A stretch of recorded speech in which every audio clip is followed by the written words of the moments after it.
ముఖ్యంగా రాష్ట్ర ప్రజలకు మేము మొదటి నుంచి ఒక విషయం చెప్తున్నాం. మనకు 42% రిజర్వేషన్లు సాధించాలంటే ఖచ్చితంగా అది 9th షెడ్యూల్ ద్వారానే సాధ్యమైంది. తాత్కాలికమైన జీవోల ద్వారా సాధ్యం కాదు అని మేము చెప్పినాం. అయినప్పటికీ కూడా కొన్ని బీసీ సంఘాలు జీవో ఇస్తే చాలు, జీవో ఇచ్చేస్తే మనకు 42% ఆటోమేటిక్గా వస్తుంది, రాష్ట్ర ప్రభుత్వానికి అధికారాలు ఉన్నాయని చెప్పారు. సో మరి ఈరోజు ఏం జరిగిందో మీరు చూసినారు. ఎందుకంటే స్వతంత్ర భారతంలో 8 రాష్ట్రాలు 50% పైబడి జీవోలు చట్టాలు ఇస్తే ఆ చట్టాలన్నీ కూడా హైకోర్టులు సుప్రీంకోర్టులు కొట్టేసినాయి. ఇవాళ మనం కొత్త కాదు. సో దాన్ని దృష్టిలో పెట్టుకునే 9th షెడ్యూల్లో పెట్టాలని చెప్పేసి నేను ఈశ్వరయ్య గారు, జస్టిస్ ఈశ్వరయ్య గారు ఇద్దరం కలిసి ఏప్రిల్ 5th రోజు బషీర్బాగ్ ప్రెస్ క్లబ్లో ఒక సమావేశం నిర్వహించినాం. ఆ సమావేశానికి విల్సన్ గారని రాజ్యసభ సభ్యులు డిఎంకే తమిళనాడు, రాష్ట్రపతికి కానీ గవర్నర్ కానీ 3 నెలల్లో ఫైల్ క్లియర్ చేయాలని చెప్పేటువంటి సుప్రీంకోర్టు జడ్జిమెంటు ఆయననే వాదించి గెలిపించిండు. అట్లాంటి వ్యక్తిని తీసుకొచ్చి ఇక్కడ మేము ఆ రోజు సమావేశం నిర్వహించి మరీ చెప్పినాం. మన అన్ని సంఘాలు కూడా 9th షెడ్యూల్ కొరకు ఉద్యమిస్తేనే మనకి రిజర్వేషన్లు వస్తాయి. ఒకళ్ళు ఒక సైడ్ ఇంకోళ్ళు ఒక సైడ్ పోతే బాగుండదంటే మా పైనే విమర్శలు ఇవ్వడం జరిగింది. సరే, అయినప్పటికీ కూడా ఈరోజు చూస్తే ఏం జరిగిందంటే మనం ఏదైతే చెప్పినాం, నేను 24 జూలై ఆంధ్రజ్యోతిలో ఒక ఆర్టికల్ రాసిన, తాత్కాలిక జీవోలతో బీసీలు మోసపోద్దని. ఈ లెటర్ అనేది 24 జూలై ఆంధ్రజ్యోతిలో పబ్లిష్ అయింది. ఇవాళ మనకి ఇంచుమించు అంటే జీవో పైన స్టే ఉంది, కొట్టేలేరు, అది వేరే ఇష్యూ. కానీ బట్ భారతదేశంలో జరిగినటువంటి ఎక్స్పెరిమెంట్ చూస్తే అది కష్టమైంది. మొన్న వాళ్ళు తాత్కాలికంగా ఆర్డర్ ఇచ్చిన దాంట్లో కూడా అదే విషయాన్ని మెన్షన్ చేసిండ్రు. మొత్తం ఆ 50% రిజర్వేషన్ పైన చర్చ జరిగింది. సో ఎప్పుడైనా సరే ఇండియాలో ఈ 50% దాటాలంటే దానికి ఒక మార్గం ఉంది, అది తమిళనాడు మార్గము. ఆ తమిళనాడు వాళ్ళు మాత్రమే ఆ మార్గంలో వెళ్ళి 9th షెడ్యూల్ తెచ్చుకున్నారు. అయితే ఈరోజు రాష్ట్రంలో ఈ 42% పైన వేడి వాతావరణం నెలకొని ఉంది. బీసీలందరూ కూడా చాలా ఉత్కంఠగా ఎదురు చూస్తున్నారు. ఇది నిజంగా సాధ్యమైద్దా, ఎట్లా సాధ్యమైద్దా, అయితే దీనికి రూట్ ఏంటి అనేటువంటి విషయం పైన బీసీ సమాజం నేడు ఎదురు చూస్తూ ఉంది. అయితే మేము ఇక్కడ ఒక సమావేశాన్ని ఏర్పాటు చేసి మరి రిజర్వేషన్ల సాధనా సమితి అని పెట్టి ఇప్పుడు మనం ఒకటి సమితి డిక్లేర్ చేసుకోబోతున్నాం. సార్ అది నేను లాస్ట్లో మా యాక్షన్ ప్లాన్లో చెప్తాను. మొట్టమొదట ఏంటంటే ఇవాళ చాలామందికి డౌట్స్ ఉన్నాయి, ఆ డౌట్స్ క్లారిఫై కావాలి. మేము మొదలు ఆ డౌట్స్ క్లారిఫికేషన్ కొరకు సంబంధించే ఇవాళ ఒక సమావేశం ఇక్కడ బాలరాజు గౌడ్ గారు ఏర్పాటు చేయడం జరిగింది. సో ముఖ్యంగా రాజకీయ పార్టీలు ఆడుతున్నటువంటి చదరంగంలో బీసీలు ఎట్లా మోసపోతున్నారనే విషయాన్ని మొదలు తెలియజేస్తాం. ముఖ్యంగా ఏంటంటే అన్ని రాజకీయ పార్టీలు, ముఖ్యంగా రాష్ట్రాన్ని వెళ్ళినటువంటి 3 పార్టీలు, అది కాంగ్రెస్ కావచ్చు, బీజేపీ కేంద్రంలో ఉంది, అదేవిధంగా గతంలో ఇక్కడ వెళ్ళినటువంటి బీఆర్ఎస్, ఈ 3 పార్టీల వైఖరి ఏంటి అనే విషయం మేము తెలియజేస్తాం. ప్రజలకు అర్థం చేసుకోవాలి మళ్ళీ ఏం జరగబోతుంది అనేటువంటి విషయం కూడా మేము తెలియజేస్తాం. సో ముఖ్యంగా ఇవాళ రాష్ట్రంలో ఉన్నటువంటి ఇక్కడ కాంగ్రెస్ ప్రభుత్వం నుంచి మనం స్టార్ట్ చేసుకుంటే, రాష్ట్రంలో ఉన్న కాంగ్రెస్ ప్రభుత్వము 42% రిజర్వేషన్ తేవాలనే ఉద్దేశంతో వాళ్ళు కామారెడ్డి డిక్లరేషన్ ఇచ్చిండ్రు. కామారెడ్డి డిక్లరేషన్కి అనుకూలంగా ఇక్కడ ఫిబ్రవరి 24 అనుకుంటాను ఆ రోజు అసెంబ్లీ తీర్మానం చేసిండ్రు. అంతకుముందు క్యాబినెట్ తీర్మానం ఫిబ్రవరిలో చేసిన తర్వాత ఒక జీవో అనేది మార్చిలో ఇచ్చేసి దాన్ని మర్చిపోయింది. వాస్తవంగా చెప్పాలంటే ఏమైందంటే మధ్యలో పార్లమెంట్ ఎన్నికలు వచ్చినాయి. మార్చి ఏప్రిల్ మే పార్లమెంట్ అయిపోయింది, జూన్లో క్లియర్ అయిపోయినాయి పార్లమెంటు. జూలైలో ఏం చేసిందంటే ఓటర్ లిస్టులను తీసుకొని ఈ ఓటర్ లిస్టుల ద్వారా బీసీ ఎస్సీ ఎస్టీలను గతంలో గుర్తించినట్టే ఈసారి కూడా గుర్తించి ఎన్నికలకు 23%తో పోవాలని ప్రయత్నం చేసింది. దానికి అప్పుడు ఒక గతంలో పనిచేసిన పంచాయతీరాజ్ శాఖ మంత్రుల్ని కూడా అడ్వైజర్గా పెట్టుకున్నారు. సో ఆ సందర్భంలో మేము మళ్ళీ ఇంటర్వ్యూన్ అయ్యి అప్పుడే నేను బీసీ ఇంటలెక్చువల్ ఫోరం అని ఒక సంస్థ స్థాపించి జూన్ 30, 2024 రోజు మేము ఒక సమావేశం నిర్వహించినాం. ఆ సమావేశంలో మల్లన్న గారు, జాల శ్రీనివాస్ గౌడ్, అందరూ, కృష్ణ గారికి కూడా పిలిచినాం, వాళ్ళందరూ వచ్చారు. సో ముఖ్యంగా ఆ సమావేశంలో మరొకసారి బీసీలు మోసపోతుండ్రు, మనం మోసపోకుండా ఎట్లా ఐక్యంగా ఉండాలి, మనం గట్టిగా పోరాటం చేస్తే కానీ వీళ్ళు కులగన్న జరపరు, కులగన్న జరిపి 42% రిజర్వేషన్ అమలు కాదని చెప్తే అప్పుడు బీసీ సంఘాలన్నీ కూడా పోరాటం చేసినాయి. ఆ తర్వాత రాష్ట్ర ప్రభుత్వం కూడా దిగి వచ్చింది, వాళ్ళ కేంద్ర నాయకులు కూడా తెలిసింది. సో దిగి వచ్చి అక్టోబర్ 10th రోజు జీవో ఇచ్చారు.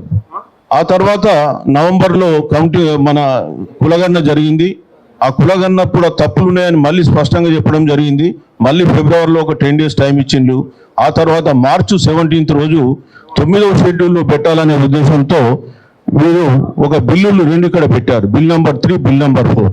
బిల్ నెంబర్ 3 అంటే విద్యా ఉద్యోగాల్లో 42% రిజర్వేషన్, బిల్ నెంబర్ 4 అంటే స్థానిక సంస్థల్లో 42% రిజర్వేషన్ ఇక్కడ పెట్టి గవర్నర్కు పంపించారు. గవర్నర్ సంతకంతో ఏప్రిల్ 7th రోజు కేంద్రానికి చేరింది, హోమ్ మినిస్టర్కి ఇచ్చారు. ఆ తర్వాత 6 సార్లు కేంద్రం దాని మీద కొరీలు అడిగింది.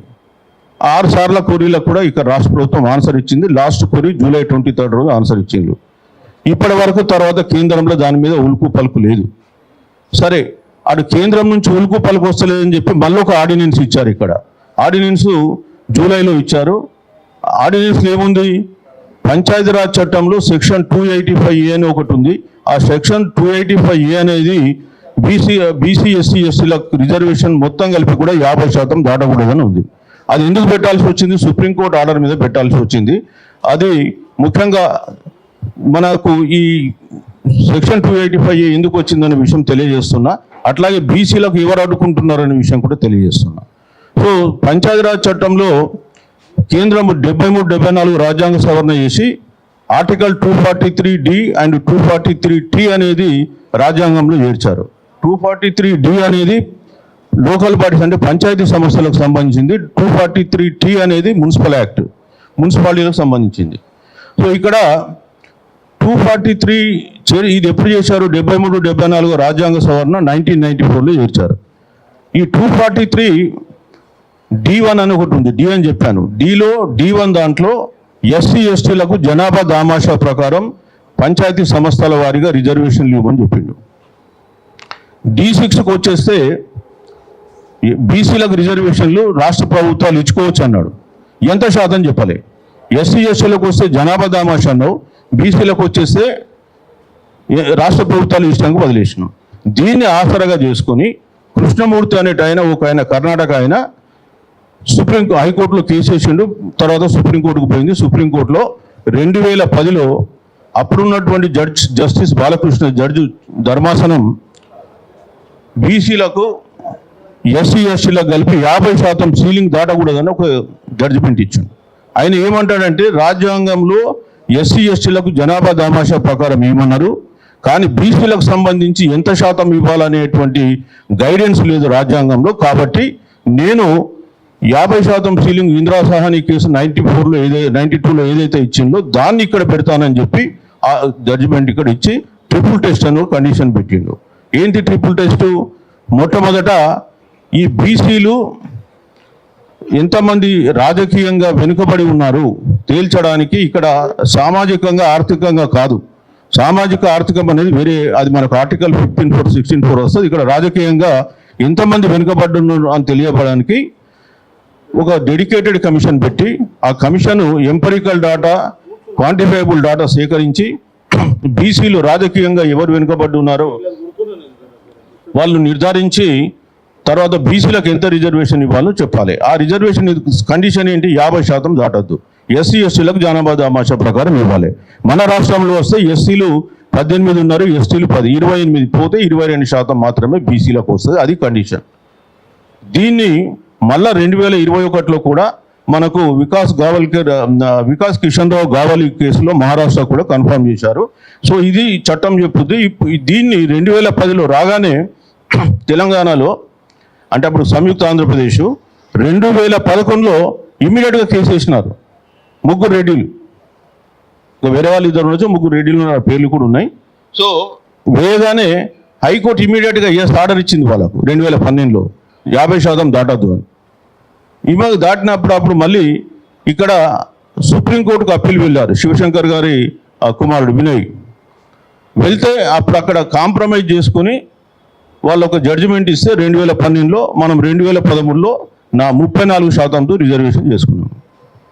తెలంగాణ వచ్చిన తర్వాత 2018లో అప్పుడు ఉన్నటువంటి ముఖ్యమంత్రి మళ్ళీ 34%తో పంచాయతీరాజ్ చట్టం తీసుకొచ్చాడు, 2018 చట్టం. అందులో 34% రిజర్వేషన్ ఇచ్చారు.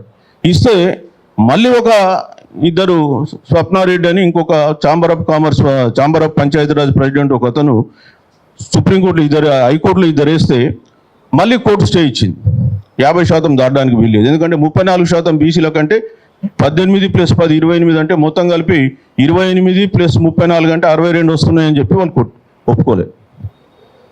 మళ్ళీ సుప్రీంకోర్టుకు పోతే సుప్రీంకోర్టు ఒప్పుకోలేదు. అప్పుడు సెక్షన్ 285A పెట్టాల్సి వచ్చింది, 50% దాటకుండా ఉండాలని. ఎందుకంటే ఈ 34%ను అధిగమించడానికి.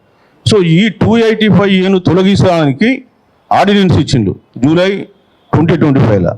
ఆర్డినెన్స్ గవర్నర్కి పంపితే గవర్నర్ ఏం చేసినారు, మళ్ళీ ప్రెసిడెంట్ ఆఫ్ ఇండియాకు పంపిండు. సరే మళ్ళీ అట్లా కూడా వస్తలేదని చెప్పి జూలై 31 సెప్టెంబర్ 1 రోజు మళ్ళీ ఒక అసెంబ్లీ సమావేశపరిచి దాంట్లో కూడా ఈ 285A తొలగిస్తూ మళ్ళీ ఒక బిల్ పాస్ చేసి గవర్నర్కి పంపిస్తే మళ్ళీ గవర్నరు రాష్ట్రపతికి పంపించారు. ఇవాళ 3 బిల్లులు రాష్ట్రపతి దగ్గర పెండింగ్ ఉన్నాయి. ఇకపోతే ఇట్లా వస్తలేదని చెప్పి వీళ్ళు ఒక జీవో ఇచ్చిండు. ఎవరు చిన్నపిల్లగానికి చెప్పినా అడిగినా ఈ జీవో అనేది కోర్టులలో నిలవదని అందరికీ తెలుసు. సరే మరి ఎందుకు చేస్తుంది రాష్ట్ర ప్రభుత్వం అంటే, మరి బీసీల పట్ల వాళ్ళకు మాకు బాగా చిత్తశుద్ధి అని చెప్తుందని చెప్పడానికి వాళ్ళు ప్రయత్నం చేస్తుండ్రు. అయితే ఇది లీగల్గా నిలబడుతుందా లేదా అనేది వాళ్ళ అంతరాత్మ పరిశీలించుకోవాలి మొదలు. సో అది హైకోర్టులో ఏం జరిగింది, ఆ జీవో 9 ఇస్తే ఆటోమేటిక్గా హైకోర్టు స్టే పెట్టి ఇవాళ 6 వారాలు టైం ఇచ్చింది.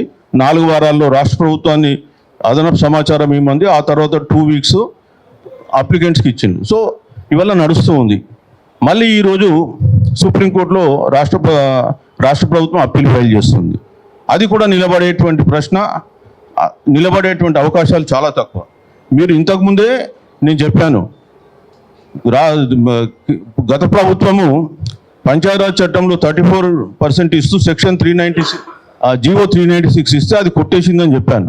ఆ 396ను మళ్ళీ సుప్రీంకోర్టులో అప్పీల్ చేస్తే అప్పుడు కూడా సుప్రీంకోర్టు తిట్టింది రాష్ట్ర ప్రభుత్వాన్ని. వాస్తవానికి మీరు పిటిషన్ విత్డ్రా చేసుకుంటారా లేదా, 50% దాటి ఎట్లా చేస్తారని. సో ఇవాళ మళ్ళీ అదే పిటిషన్ మనం అట్లా వేస్తున్నాం. సో మరి దాని ఫేట్ ఏమవుతుందో మీకు నేను చెప్పాల్సిన అవసరం లేదు. 100% దానికి ఏం జరుగుతుందో మీ అందరి ముందు కళ్ళ ముందు ఉంది. సో దానివల్ల ఉపయోగం లేదు. దానికి తోడు సుప్రీంకోర్టు ఒకవేళ మీరు 1 మంత్లో 2 మంత్లో ఎన్నికలు నిర్వహించండి అని చెప్పి కండిషన్ పెట్టేటువంటి అవకాశం కూడా ఉంటుంది. సో అది ఇంకొక డేంజర్ ఉంటుంది. కనీసం ఇక్కడ రాష్ట్రంలో ఒక 6 వారాలు హైకోర్టులో పెండింగ్ ఉంది, తర్వాత వాదనలు ఉంటాయి. కానీ ఇప్పుడు సుప్రీంకోర్టు ఒకవేళ ఇమీడియట్గా ఎన్నికలు జరపండి అని చెప్పి ఆదేశాలు ఇస్తే మటుకు మళ్ళీ ఇంకా 22-23%తో పోవాల్సి వస్తుంది. ఒకటి విద్యా ఉద్యోగాలకు సంబంధించి కూడా మనకు 42% రిజర్వేషన్ బిల్లు, దాని గురించి ఎవరు మాట్లాడతారు. ఇప్పుడు పంచాయతీ ఎన్నికల హీట్ నడుస్తుంది కాబట్టి దాని మీద ఉన్నాం మనం. ఇకపోతే కాంగ్రెస్ మరి కేంద్రానికైతే పంపింది, చేయాల్సిందంతా చేసిందా, నిజంగా వాళ్ళకు చేయాలంటే చిత్తశుద్ధి ఉందా అనేటువంటి విషయాన్ని మనం ఇక్కడ గమనించాలి. వాళ్ళు ఏం చేసిండ్రు, కేంద్రానికి పంపింది. ఇప్పుడు తమిళనాడులో ఏం చేసినారు, జయలలిత గారు కేంద్రానికి పంపించి రాష్ట్రంలో అఖిలపక్ష సమావేశాలు నిర్వహించి వాళ్ళందరినీ తీసుకెళ్ళి ఢిల్లీలో ప్రధానమంత్రిని కలిసి వాళ్ళు ఒప్పించుకొని అక్కడ పాస్ చేసుకొని 9th షెడ్యూల్లో పెట్టించుకున్నారు. సరే దానికి 9th షెడ్యూల్కి ఒక ప్రొసీజర్ ఉంటుంది.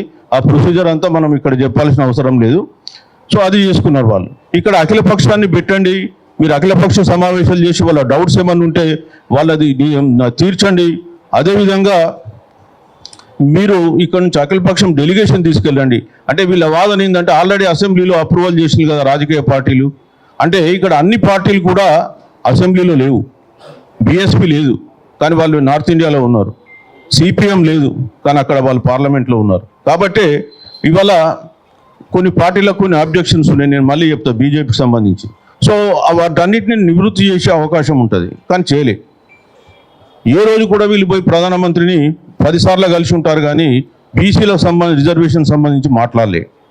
వీళ్ళ అధినాయకుడు కూడా మాట్లాడితే మేము సీలింగ్ గోడలు బద్దలు కొడతాం 50%, సోషల్ జస్టిస్ కులగణన అని మాట్లాడతాడు కానీ పార్లమెంటు మొన్న వర్షాకాల సమావేశాలు 1 మంత్కు పైబడి జరిగితే ఒక్క 5 నిమిషాలు కూడా దీనిపైన కేటాయించి మాట్లాడలే.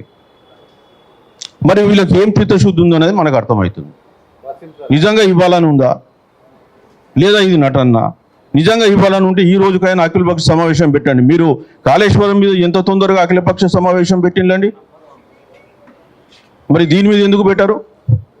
ఇవాళ మీ రాహుల్ గాంధీ గారి మీద కేసు పెట్టిందని చెప్పేసి ఢిల్లీలో రాష్ట్ర బంధు ఇచ్చారు. మరి ఇవాళ బీజేపీ అడ్డుకుందని చెప్పేసి రాష్ట్ర బంధు ఎందుకు ఇవ్వరు? మేము అడ్డుపడుతున్నామా?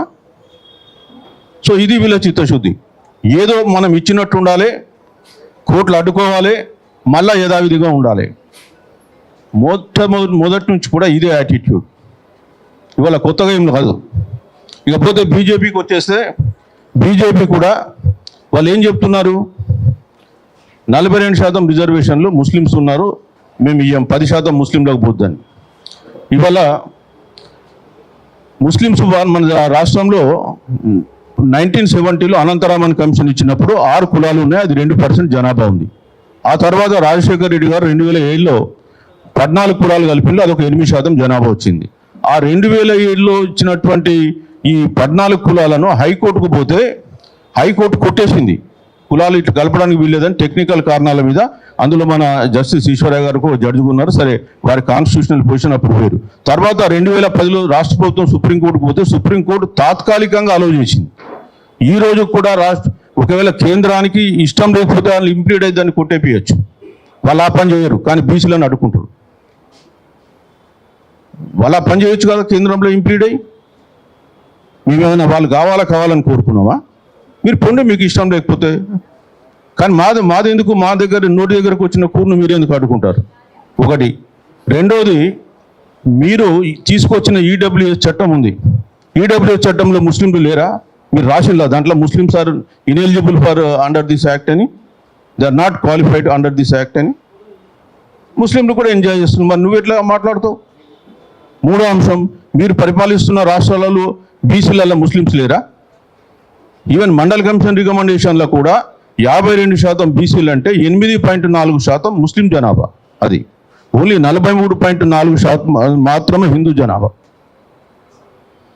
కాబట్టి ఇన్ని ఉండగా ఈ దేశంలో మీరు ముస్లింల పేరు చెప్పి బీసీలకు అడ్డుకోవడం కరెక్ట్ కాదనే విషయం మళ్ళీ చెప్తున్నాను. అట్లాగే ఈడబ్ల్యూఎస్ రిజర్వేషన్ తెచ్చిండ్రు. ఈడబ్ల్యూఎస్ రిజర్వేషన్ గురించి ఈ దేశంలో ఎక్కడన్నా ఉద్యమాలు జరిగినాయా? ఏమన్నా ఎవరన్నా అడిగినలా? ఈడబ్ల్యూఎస్ గురించి మాట్లాడితే పివి నరసింహారావు ఉన్నప్పుడే 91లో 10% రిజర్వేషన్ ఇస్తూ ఒక జీవో ఇస్తే, ఆఫీస్ మెమోరాండం ఇస్తే, దాన్ని కూడా ఈ ఇందిరా సహాని కేసు పరిశీలించి ధర్మాసనంలో ఉన్న 9 మంది జడ్జిలలో 8 మంది జడ్జిలు ఆర్థికపరమైన రిజర్వేషన్లు రాజ్యాంగ పరంగా చెల్లవని కొట్టేస్తే కూడా వీళ్ళు 103వ రాజ్యాంగ సవరణ చేసి వారం రోజులలోనే, అది కూడా వాళ్ళు అనుకున్నది జనవరి 7 కేంద్ర క్యాబినెట్ డెసిషన్, జనవరి 8 లోక్సభ పాస్, జనవరి 9 రాజ్యసభ పాస్. రాజ్యసభలో ఇన్ఫ్యాక్ట్ డిఎంకే అడ్డుకొని 5 సవరణలు పెట్టినా వాళ్ళు పట్టించుకోలే. జనవరి 12 రాష్ట్రపతి ఆమోదం, జనవరి 14 దేశవ్యాప్తంగా అమలు. అంటే నీ రిజర్వేషన్ వస్తే నీ ఇవ్వాలనుకున్నోడికి వారం రోజులలో ఇస్తావు. అది కూడా అంతకుముందు సుప్రీంకోర్టు కొట్టేసింది దాన్ని. అందులో ఏం పెట్టిండు? అప్ టు 10% అని చెప్పి దేశవ్యాప్తంగా 10% అమలు చేసి. ఇవాళ తెలంగాణ రాష్ట్రంలో ఎంతమంది ఉన్నారండి ఓసీలు? 86% బీసీలు. ఇక్కడ బీసీ ఎస్సీ ఎస్టీలు 14% మాత్రమే ఓసీలు. ఆ 14లో 4% కూడా ఇతర రాష్ట్రాలకు సంబంధించిన వాళ్ళు ఉన్నారు. పోతే 10%లో ఈడబ్ల్యూఎస్ వాళ్ళు ఎంతమంది ఉంటారు? 4% కంటే మించుంటారు. అంటే 4% జనాభా ఉన్న వాళ్ళకు మీరు 10% రిజర్వేషన్ ఇస్తారు. ఎస్సీ ఎస్టీలకు సరే రాజ్యాంగ ప్రొవిజన్స్ ప్రకారం జనాభా దామాషి ప్రకారం ఇస్తారు. మరి ఇక్కడ 60% జనాభా అంటే 56.36 అని మీరే అన్నారు. దాదాపు 57-58% ఉన్నారు. కరెక్ట్గా చేస్తే సమగ్ర కుటుంబ సర్వే ప్రకారం 61 ఉన్నారు. ఎంత చెప్పినా 60% ఉన్న వాళ్ళకి ఏం రిజర్వేషన్ ఉంది? ఎవరి రిజర్వేషన్ ఎవరు తింటున్నారు? మరి ప్రశ్నిస్తేనేమో వాళ్ళు ఏం దానికి ఒప్పుకోరు. ఇవాళ తెలంగాణ కూడా ఒక exceptional state in the country, ప్రత్యేక పరిస్థితుల స్టేట్. ఎందుకంటే దాదాపు 90% జనాభా ఇక్కడ బీసీ ఎస్సీ ఎస్టీల జనాభా. ఇంత జనాభా ఉన్న దగ్గర మీకు రిజర్వేషన్ పెంచుకోవడానికి అవకాశం లేదా? మరి ఇది ఎక్కడ రాజ్యాంగం అయింది? మీరు ఇక్కడ ఎస్టీలో ఉన్నారనుకో, నార్త్ ఈస్ట్ ఇండియాలో ఎస్టీలు ఉంటే 80% ఉంది వాళ్ళ జనాభా దామాషా ప్రకారం. మరి ఇక్కడ బీసీ ఎస్సీ ఎస్టీలు కూడా 80% 90% ఉన్నారు కదా. మరి వీళ్ళకి ఎందుకు ఇవ్వరు ఎక్సెప్షనల్ సర్కమ్స్టాన్సెస్? ఆ సర్కమ్స్టాన్స్ ఏదో వాదించాలి మనం కోర్టులలో. సరే, మొన్న చర్చకు వచ్చింది, అదంతా కూడా మనకి ఎప్పుడు వస్తుంది? 9th షెడ్యూల్లో పెడితే వస్తుంది. ఇవాళ బీజేపీ ప్రభుత్వము వాస్తవానికి ఏంటంటే కేంద్రంలో వాళ్ళకి బీసీలకు ఇష్టం లేకుండా అడ్డుకుంటుంది. అప్పుడు 1990లో మండల్ కమిషన్ పెట్టినప్పుడు కూడా వీళ్ళు అడ్డుకున్నారు. వీపీ సింగ్ మద్దతు విరమించి ఆయన గవర్నమెంట్ పడగొట్టింది. ఆ ఇష్యూను డైవర్ట్ చేయడానికి కమండల్ ఉద్యమం తెచ్చారు. మీరు 2006లో కూడా విద్యా ఉద్యోగాలలో విద్యా సంస్థల్లో రిజర్వేషన్ తీసుకొస్తే కూడా దేశవ్యాప్తంగా ఉద్యమం మొదలుపెట్టిండ్రు. తర్వాత కోర్టులు కూడా 2 సంవత్సరాలు స్టే ఇచ్చినాయి. ఇవాళ న్యాయ వ్యవస్థ గురించి కూడా మాట్లాడితే, న్యాయ వ్యవస్థనేమో మనకు వచ్చేస్తే 50% సీలింగ్ దాటద్దంటది, ఈడబ్ల్యూఎస్కి వచ్చేస్తే అవును ఇవ్వచ్చు అంటది. అందులో ఉన్న జడ్జిలు కూడా 5 జడ్జిలలో 2 సీనియర్ జడ్జిలు ఒప్పుకోలే ఆ టైంలో. అయితే ఇప్పుడు 9th షెడ్యూల్ ఒకటే మనకు శరణ్యం అని చెప్తున్నాం. ఇక బీఆర్ఎస్ పార్టీ ఉంది. బీఆర్ఎస్ పార్టీ నేను చెప్పాల్సిన అవసరం లేదు. వాళ్ళకు అవకాశాలు ఉన్న దగ్గర కూడా బీసీలకు న్యాయం చేయలేదు. సుప్రీంకోర్టు 34% ఇవ్వద్దు అన్నది వాస్తవమే. మీరు ఏదైతే 285A ఉందో దాన్ని కరెక్ట్ ప్రొపోజిషన్లో పెట్టలే, నెగిటివ్ ఫామ్లో పెట్టడంతో ఇవాళ కోర్టులకు కూడా ఇబ్బంది అవుతుంది. అదే పెట్టేటప్పుడు this time as per Supreme Court judgement we're only restricting it to 50% అంటే అయిపోయేది. This time only. ఆ తర్వాత ఏం జరుగుతుందో జరిగేది. కానీ వాళ్ళు పర్మనెంట్గా యాక్ట్లో అట్లా 50% దాటొద్దని రాసి పెట్టేశారు. ఒకటి. రెండోది, హైదరాబాద్లో జిహెచ్ఎంసీలో ఎస్సీలు 8%, ఎస్టీలు 1%, 9%. మరి 41% బీసీలకు ఇవ్వచ్చు కదా. ఇవ్వలే. ఫైల్ పోతే కూడా ఫైల్ పక్కన పడేసింది, 33% ఇచ్చింది. అది స్పెసిఫిక్గా ఫైల్ తీసుకుపోయిండు. అది నాకు తెలుసు, నేను అడ్మినిస్ట్రేషన్లో ఉన్నాను కాబట్టి నాకు తెలుసు. చేస్తే కూడా అది పక్కన పడేశారు. ఎందుకు ఇవ్వాలని? మీరా పార్టీ పరంగా ఇవ్వరు. 34% ఇవ్వడానికి ఏమన్నా చర్యలు ఉంటాయో అది తీసుకోరు. కులగణన చేస్తారు, బయట పెట్టారు. బీసీలకు సంబంధించిన అన్ని ఫైనాన్షియల్ కార్పొరేషన్స్ నిండబెడతారు. ఇప్పటికి కూడా వాళ్ళకు 42% మీద ఒక పాలసీ లేదు, ఒక్క మీటింగ్ పెట్టలే, కులగణనలో పాల్గొన్నారు అధినాయకత్వం. అట్లనే మొన్న హైకోర్టులో వాదనలు జరిగితే ఒక్క పొలిటికల్ పార్టీ కూడా పార్టిసిపేట్ కాలే. అదేదో రాష్ట్ర ప్రభుత్వానికి బీసీ సంఘాలకు సంబంధించింది మాకేం లేదన్నట్ట. నైదర్ బీఆర్ఎస్ రాలే, బీజేపీ నుంచి కృష్ణయ్య గారు అంటే వేశారు, ఆయన మరి ఇండివిజువల్గా వేసినామని ఆయన అంటాడు, పార్టీ పరంగా వేసిందని వీళ్ళు అంటారు.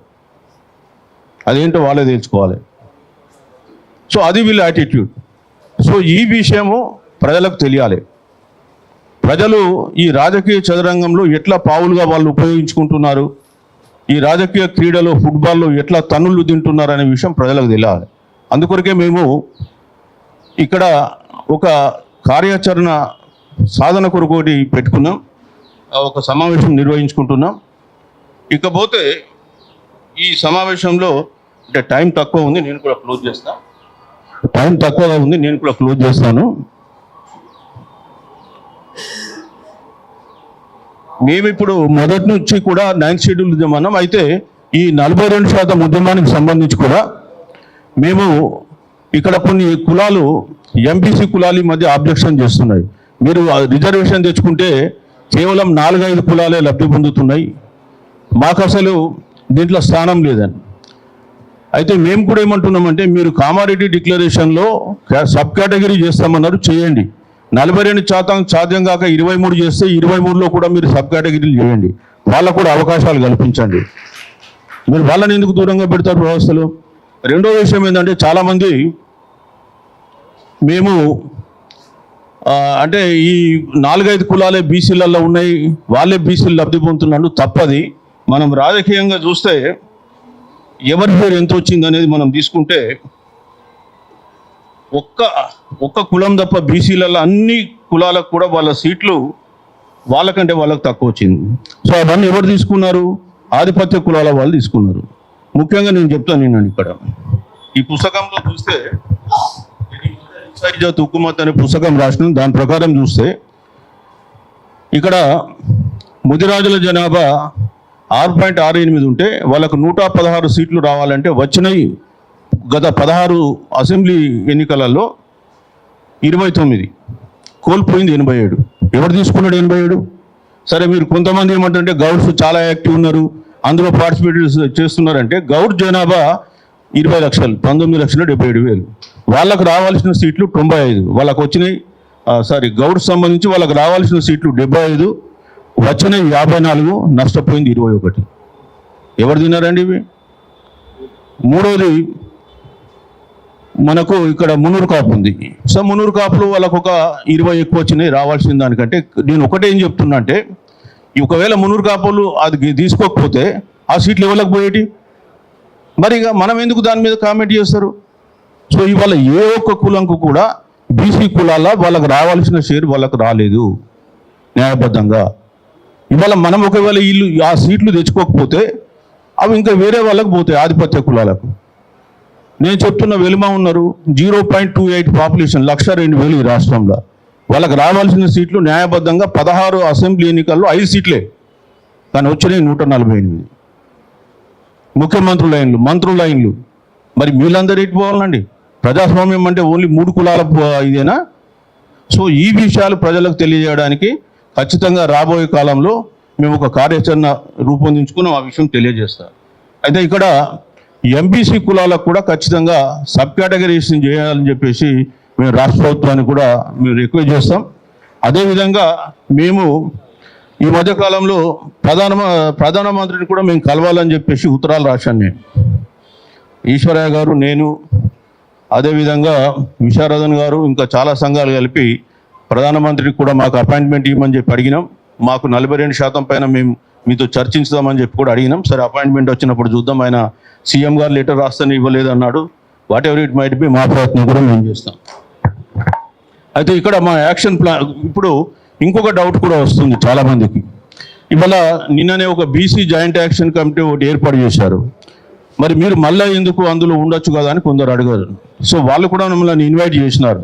నాతో కూడా జాదుల శ్రీనివాస్ గౌడ్ కానీ, తర్వాత దాసు సురేష్ కానీ మాట్లాడారు. సో నేనేమన్నానంటే, మాది మొదటి నుంచి కూడా 9th షెడ్యూల్ ఉద్యమం. జీవోల గురించి మీరు మాట్లాడుతున్నారు కాబట్టి జీవోలకు మాకు సంబంధం లేదు, మేము ఎన్నడూ అడగలే, అది దానివల్ల రాదు అని మేము చెప్పినాం. ఒకటి. సరే, ఇప్పుడు కూడా వాళ్ళు కూడా 9th షెడ్యూల్కి వాళ్ళు కూడా అడుగుతున్నారు, అది మంచి పరిణామమే. కానీ మేము అడిగేది ఏంటంటే, రాజకీయ పార్టీలలో మీరు ఉన్నారు. ఈ రాజకీయ పార్టీలలో ఉండి మీరు నిజంగా ఈ ఉద్యమంలోకి వచ్చి ఆ రాజకీయ పార్టీలను విమర్శిస్తారా? నేను ఒక వ్యక్తి గురించి నేను చెప్పలే, అందులో ఉన్న వాళ్ళు చాలామంది రాజకీయ పార్టీలలో ఉన్నారు. మరి వాళ్ళు బయటకు వచ్చి విమర్శిస్తారా? అది ప్రశ్న. అందుకే మేమేమంటున్నామంటే, మీ పద్ధతులు మీరు చేయండి, మా పద్ధతులు మేము పోతాం. ఎందుకంటే మాకు రాజకీయాలకు సంబంధం లేదు. మాలో ఎవరైనా రాజకీయ పార్టీలు వాళ్ళు రావాలనుకుంటే వాళ్ళు మా నాయకత్వంలో పనిచేయాలి. మీకు మాత్రం నాయకత్వం ఇవ్వం. మేము ఈ పార్టీలను కూడా విమర్శిస్తాం. మీకు తట్టుకునే ధైర్యం ఉంటే రండి, లేకుంటే లేదు. అది మేము చెప్తున్నాం. సో అందుకనే మేము మీకు పోటీ కాదు, మీ జేఏసీ మీకు మీరు పనిచేసుకోండి. మేము కూడా మా సమాంతరంగా మాకున్నటువంటి ఐడియాలజీతో మేము పనిచేసుకుంటాం. బీసీలకు సంబంధించిన సమస్యలు వచ్చినప్పుడు అందరం కలిసి పనిచేద్దాం. మాకున్నటువంటి ప్రాబ్లం ఏంటంటే, రాజకీయ నాయకులు పార్టీలలో ఉండి మళ్ళీ ఇక్కడ బీసీల దగ్గరికి వస్తే మీరు మీ పార్టీలో ఉన్నటువంటి నాయకుల్ని మొదలు మీరు ఒప్పియండి బీసీలకు సంబంధించిన అంశం పైన. ఇక్కడనేమో అసెంబ్లీలో ఒప్పుకుంటారు, బయటకు వచ్చేసి ఇంకో మాట మాట్లాడతారు. ఎన్ని పార్టీలకు నిన్న ఇంప్లీడ్ అయినారని చిత్తశుద్ధి ఉంది. అందుకే హైకోర్టు అడిగింది మీరు అందరు కూడా అఫిడవిట్ వేయండి అని, రాజకీయ పార్టీలకు మీ స్టాండ్ ఏంటో తెలియాలని. మేము అసెంబ్లీలో ఇచ్చినామంటే అసెంబ్లీలో బాగానే ఇస్తున్నారు, చిలక పలుకులు పలుకుతున్నారు, బయటకు వస్తే ఎట్లా పలనో అట్లా ఆపుతుంది. సో మేము అది చెప్తున్నాం. అదేవిధంగా మా యాక్షన్ ప్లాన్ కూడా ఏంటంటే, ఇప్పుడు మేము నిన్న మొన్న కొంత ఇంటర్నల్ మీటింగ్ చేసుకున్నాక మేము అనుకున్నామంటే, ఈ 42% రిజర్వేషన్ సాధన సమితి అని ఒక ఆర్గనైజేషన్ ఫ్లోట్ చేస్తున్నాం. జాయింట్ యాక్షన్ కమిటీ లాగానే ఇది కూడా ఒక సాధనా సమితి. దీంట్లో మాతో కలిసి పనిచేసేటువంటి వాళ్ళందరికీ కూడా ఆహ్వానిస్తున్నాం. కానీ ఒకటే కండిషన్ ఏంటంటే, మీరు రాజకీయ పార్టీలో ఉన్నప్పటికీ మీరు మాత్రం నాయకత్వం వహించడానికి వీల్లేదు, మేమే నాయకులుగా ఉంటాం. ఒకటి. రెండోది, మేము అన్ని పార్టీలను తిడతాం. మీకు అంత ఓపిక ఉంటే రండి, లేకపోతే లేదు. ఎందుకంటే మీ పార్టీ మా పార్టీ అని మాకు తేడా లేదు. మాకు 42% రిజర్వేషన్ను సాధించే వరకు మేము పోరాటం కొనసాగిస్తూ ఉంటాం. ముఖ్యంగా ఇందిరా పార్క్ దగ్గర ఒక సన్నాహక భారీ సభ ప్రజలతో నిర్వహించాలనుకుంటున్నాం. అది 24వ తారీఖు అని అనుకుంటున్నాం. సో 24th రోజు ఆ సమావేశం పెడతాం. ఆ తర్వాత రాష్ట్ర వ్యాప్తంగా అన్ని జిల్లాలకు తిరుగుతాం. ఆ డేట్స్ ఆ రోజు అనౌన్స్ చేస్తాం. సో మొత్తం రాష్ట్రంలో ఉన్నటువంటి 33 జిల్లాలలో, హైదరాబాద్ తీస్తే 32 ఉన్నాయి. అందులో సుమారు పాత 10 జిల్లాలు అన్ని కవర్ చేస్తాం. ఇంకా కొన్ని కొత్త జిల్లాలు కూడా కవర్ చేస్తూ దాదాపుగా 20 జిల్లాలు కవర్ చేస్తూ ప్రజల్ని చైతన్యతపరుస్తాం. అదేవిధంగా 32 జిల్లాలలో కూడా మా వెహికల్స్ వెళ్ళి ప్రజల్ని కూడా చైతన్యవంతం చేస్తే మా దగ్గర నుంచి టీమ్స్ వెళ్ళి అక్కడ కూడా గ్రాస్ రూట్ లెవెల్ వరకు చైతన్యం చేసి లాస్ట్లో ఓ ఇందిరా పార్క్ దగ్గర సుమారు ఒక 50,000 నుంచి 1,00,000 మంది సభ్యులతో మళ్ళీ ఒక ముగింపు సమావేశం పెట్టాలని చెప్పి నిర్ణయం తీసుకున్నాం. ఆ తర్వాత మళ్ళీ ట్రైనింగ్స్, ఆ తర్వాత నెక్స్ట్ ప్లాన్ ఆఫ్ యాక్షన్ ఉంటుంది. కానీ 42% ఖచ్చితంగా మనకు రావాలి. రాష్ట్ర ప్రభుత్వం కూడా 42% ఇవ్వకుండా ఎన్నికలకు పోవద్దని చెప్పేసి మేము తెలియజేస్తున్నాం. మీరు ఎంత శాతంతో మీరు నిర్వహిస్తారో కోర్టు డైరెక్షన్ల పైన మాకు తెలియదు, కానీ ఖచ్చితంగా అందులో కూడా ఎంబీసీ కేటగరైజేషన్ చేయాలని చెప్పి కోరుతున్నాను. ఇది మాకున్నటువంటి యాక్షన్ ప్లాన్. సో మరి ముఖ్యంగా మేము ఒకటే చెప్తున్నాం, రిజర్వేషన్ అనేది అడుక్కునేది కాదు, అది మాకు హక్కు. రాజ్యాంగంలో రాసినటువంటి హక్కు 15(4) కావచ్చు, 16(4) కావచ్చు, 243(d)(6) కావచ్చు, T6 కావచ్చు. సో రాజ్యాంగంలో ఉన్నటువంటి హక్కు అది. ఆ హక్కును సాధించుకోవాలి. 50% సీలింగ్ అనేది రాజ్యాంగంలో ఎక్కడ రాయలే. కేవలం జ్యుడిషియల్ ఇంటర్వెన్షన్ కోర్టుల ద్వారా వచ్చిందంతే తప్ప అది వాస్తవం కాదు. సో మరి కోర్టులు కూడా ఎప్పుడు భయపడతాయి, అదేవిధంగా ఇది ఎట్లా సాధ్యమైంది అనేటువంటి విషయం మనం తెలుసుకోవాలనుకుంటే ఒకే ఒకటి ఏంటంటే ప్రజా ఉద్యమాన్ని నిర్మించడం. ప్రజలు యాక్టివ్గా పాల్గొంటే ఇది సాధ్యమైతే, లేకుంటే కాదు. మేమేదో ఇక్కడ చెప్పినంత మాత్రాన ఎవరు చెప్పినా సాధ్యం కాదు. మీరు తెలంగాణ ఉద్యమం ఎట్లా లేచింది? December 9th, 2019లో 2009లో ఇచ్చిన చిదంబరం స్టేట్మెంట్ని వెనక్కి తీసుకుంటే అప్పుడు సబ్బండ వర్గాలు తరలి వస్తే కేవలం ఇద్దరు ఎంపీలతో తెలంగాణ రాష్ట్రం తీసుకురావడం జరిగింది. అది ప్రజలు పాల్గొన్నారు కాబట్టి రాజకీయ నాయకులందరూ కూడా ఢిల్లీలో భయపడ్డారు. ఇవాళ 42% ఇచ్చిన జీవోను హైకోర్టు కొట్టేసినప్పుడు మరి తెలంగాణ సమాజం బగ్గుమనాలా వద్దా? వదిలేద్దామా? బగ్గుమనాలి. మరి ఏది స్పందన ఏది? కాబట్టి ఇప్పుడు తెలంగాణ సమాజానికి వాస్తవాలు చెప్పడానికి మేము బయలుదేరుతున్నాం. అందరం కలిసి ఒక సాధన సమితి కమిటీ ఉంటుంది, ఆ కమిటీల ద్వారా మేము పోతాం. సో మేము ప్రజల్ని చైతన్యవంతపరిచి మరి ప్రజలు చైతన్యవంతమై పోరాటం చేసే వరకు ఏది సాధ్యం కాదు. మీకు ఒకటే చెప్తున్నా, ఈ 42% ఎవ్వరు చెప్పినా సాధ్యం కాదు. 9th షెడ్యూల్లో పెట్టడం అన్నట్టు జరగాలంటే ఇక్కడ తెలంగాణలో బీసీ సంఘాలు, బీసీ ప్రజలు ఒక్క తాటిపై వచ్చేసి వాళ్ళు పోరాడాల్సిన అవసరం ఉంది. అందుకే మేము కొంత ప్రజల్ని చైతన్యవంతపరిచి, సమావేశపరిచి, సంఘటితపరిచి పోరాటం చేసేలాగా మేము ప్రయత్నం చేస్తున్నాం. సో ఇప్పుడు వచ్చిన రాజాల యుగంధర్ గారు, కిరణ్ గారిని కూడా వేదిక రావాల్సి కోరుతున్నాం. సో మేకపోతుల నరేందర్ గౌడ్ గారికి కూడా. సో మేమేం కోరుతున్నామంటే మీ అందరికీ కూడా, ప్రజా సంఘాలందరికీ కూడా మీరు ఇంట్రెస్ట్ ఉన్న వాళ్ళు మాతో సంప్రదించండి, ఆహ్వానిస్తున్నాం. రాబోయే కాలంలో కమిటీ చేసి బ్రాడర్ మైండ్గా పోదాం. ఎవరు ఏ పంతలో పోయినా పర్వాలేదు, అందరూ కూడా 42% సాధించాలనేటువంటి ఆలోచనతో ఉన్నారు. కాబట్టి మన మేకపోతుల నరేందర్ గౌడ్ గారికి, రాచాల యుగంధర్ గౌడ్ గారికి, కిరణ్ గారికి వేదికపై రావాల్సిందిగా కోరుతున్నాం. కొద్దిగా వేదిక పైన కొంత ప్లేస్ ఇవ్వాల్సిందిగా కోరుతున్నాం. Right, okay. సో ఇది మేము అనుకున్నటువంటి యాక్షన్ ప్లాను. సో మేము కోరేది ఒకటే, ప్రజలు మీరు స్వచ్ఛందంగా చైతన్యవంతమై ఈ ఉద్యమంలో రాకపోతే ఈ 42% అనేది కల్లా మర్చిపోదాం. మన రాష్ట్రంలో 90% జనాభా ఉన్న మనకు స్పెషల్ రిజర్వేషన్లు తెచ్చుకోలేకపోయినామంటే అది మన యొక్క అసమర్థతకు నిదర్శనంగా భావించాలి. కాబట్టి ప్రజలందరూ రావాలి. తెలంగాణ అంటే మొదటి నుంచి కూడా ఉద్యమాల గడ్డ, అనేక ఉద్యమాలు చేసినటువంటి అంశం ఉంది. అశోక్ గారు ఉన్నారు, వారిని కూడా రావాల్సింది కోరుతున్నా. సో మరి నేను ఈ యొక్క సమావేశంలో మా యాక్షన్ ప్లాన్ ఇక్కడ వినియోగించడం జరిగింది. మళ్ళీ ఒక 3-4 డేస్లో ఈ కమిటీలో ఎవరు ఉంటారు, కమిటీలో ఎంతమంది వచ్చింది అనేది తెలియజేస్తాం. అట్లనే 24వ తారీఖు రోజు మేము ఇందిరా పార్క్ దగ్గర ఒక ధర్నా నిర్వహిస్తాం పెద్దలతో. ఇంకా సుమారు ఒక అంటే అది అనేక మంది ప్రజల్ని ఇక్కడ పిలుస్తాం, అసోసియేషన్ పిలుస్తాం, వాళ్ళ ఆధ్వర్యంలో యాక్షన్ కమిటీ అంటే జిల్లాల ప్లాన్ ప్రకటిస్తాము. ఇది మేము అనుకున్నది. మరి మీ అందరూ కూడా సహకరిస్తే తప్పకుండా ఈ కార్యక్రమాన్ని విజయవంతం చేస్తామని చెప్పి తెలియజేస్తున్నాం. Thank you.